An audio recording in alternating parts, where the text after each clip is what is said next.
Today's video is going to be about this whole camper setup I've got, because in my opinion, traveling on the road, this is probably one of the best setups you can have if you're pulling something big.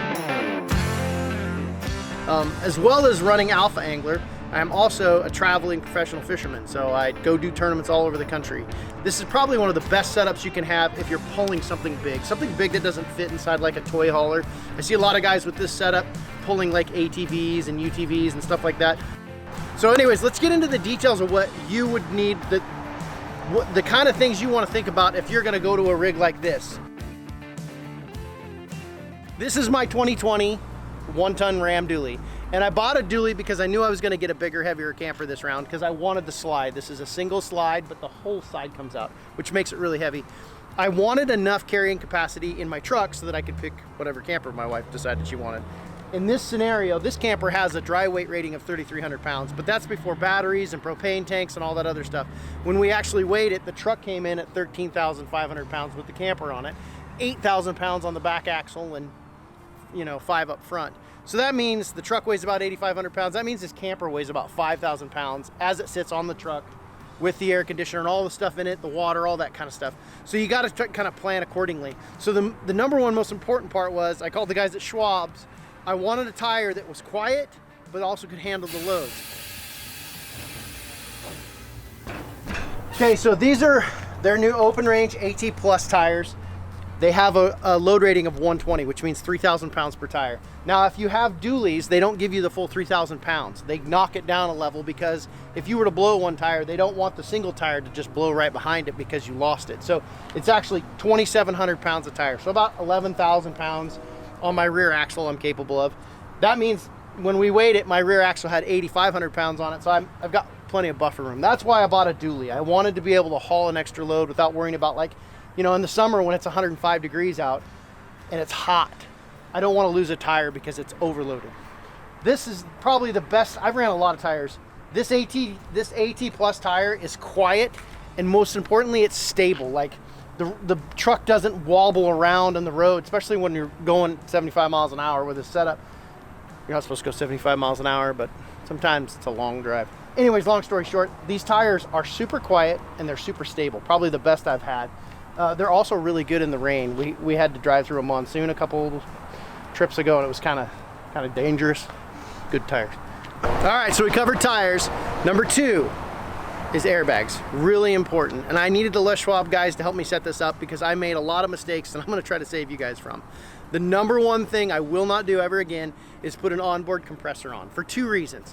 One, because I had a reliability issue with them because we've got a lot of de-icer and stuff like that. It seemed to only last about a year for me.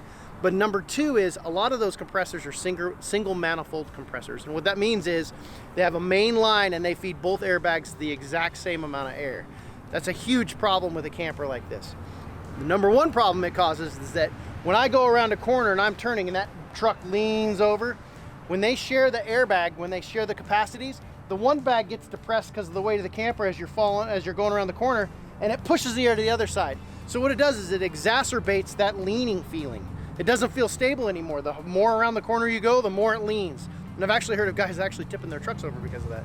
So you want independent airbags. You want them on their own system.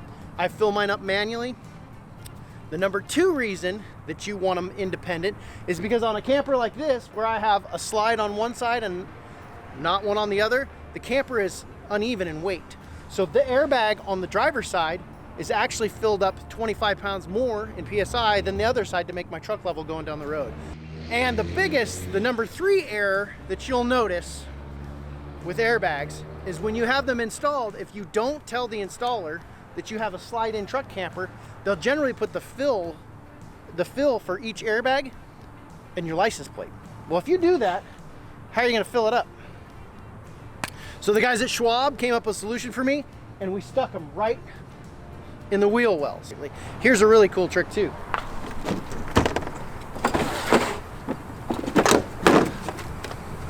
It's all you need to fill your airbags up. eBay, Amazon, Home Depot, $100. Carry this around. It takes literally 1 minute to gas up your airbags, get your truck level for the road. Carry this around with you. It'll save you a ton of time. All right, now we need to talk about hitch extensions. Really important to consider when you buy your camper. This, for instance, this adventure camper is listed as 9'10".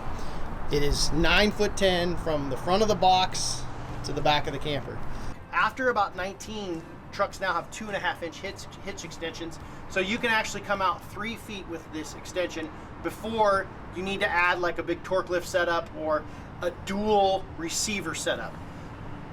When you come out 3 feet like this, you have about a 500-pound tongue weight that you can allow, which I'm right at the maximum with this particular boat. So something you got to consider. If I get any heavier, or if I put a longer camper on, I'd have to go to a dual receiver hitch that could come out a little bit farther and haul the weight safely. That's super important. When I bought this camper, I was looking for about this distance so that I didn't have to have a real, the other hitches are really heavy and I didn't want to have to move it around. This one's really nice. I can just drop it, throw it under the camper when I'm moving from one location to the next, and just stick the hitch in when I'm pulling the boat. The only couple things that I would talk about with campers, if you're looking for this route, the thing that I like the most, because I travel a lot and we stay in a lot of different places and a lot of long drives, like if you drive to Southern California for a tournament, or like we went to Yuma this year, you may end up spending the night like at a rest stop or something like that where you don't have to get a hotel, you save the money. Well, the one thing that after driving all day that's really nice is a shower. So I'm not gonna brand specific you on anything, but this is the #1 thing I look for in this model. This is a pickup camper with a dry shower.